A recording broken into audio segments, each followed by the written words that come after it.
a Palermo. Stasera si zuppa il biscottino. Mamma mia, cugino, da quanto tempo non veniamo a ballare? Mamma mia, è pieno di selvaggina, cugino. Mamma mia, oh! Le hai viste ste spalle? Oh! Le hai visti sti muscoli? Oh, hai visto sti gola? A Palermo! Guarda, quella è Francesca, m'ha preso e m'ha buttato nel suo letto. E quella è Giovanna, m'ha preso e m'ha buttato nella sua macchina. E quella è Carmela, m'ha preso e mi con la monnezza. A Palermo! A Palermo, cugino. Senti, stasera ho voglia di toccare. Ho voglia di toccare. Cosa? Stasera si spremono i pompelmi. A Palermo. Pompelmi. A Palermo.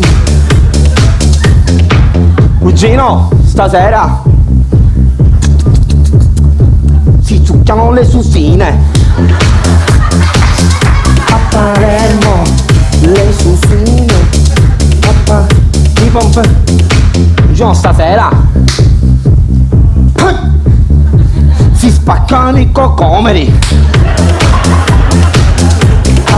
Ma cosa vuoi toccare, cugino? Parimin. Allora, E come te le ti dico? preoccupare, ti presento un po' di ragazze, vai con la musica! Vai, vamos, vai. Palermo.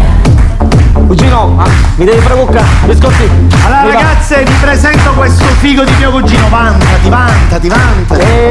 Belloccia, magari così a me femmine, mi spoiparo vivo. Chi sa me?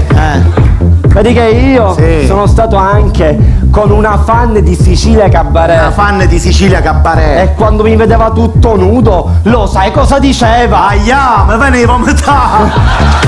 Allora non mi devi fare cuccare. No, cugino, non ti preoccupare. Tu devi cuccare con la tecnica di quella a cupicchio picchio. A cupicchio, cioè, Sì, vieni qua, com'è? vieni qua, Indietro? faccio vedere. Tu adesso vai all'indietro a cupicchio picchio e ti ci strusci, vieni. Ok, io vado da quella parte. Io vado da Vai, quella. vai che becchi quei cocomeri, vai! Vai.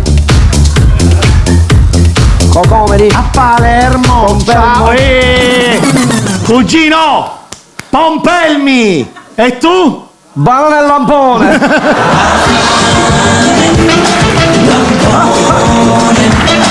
Chi c'era?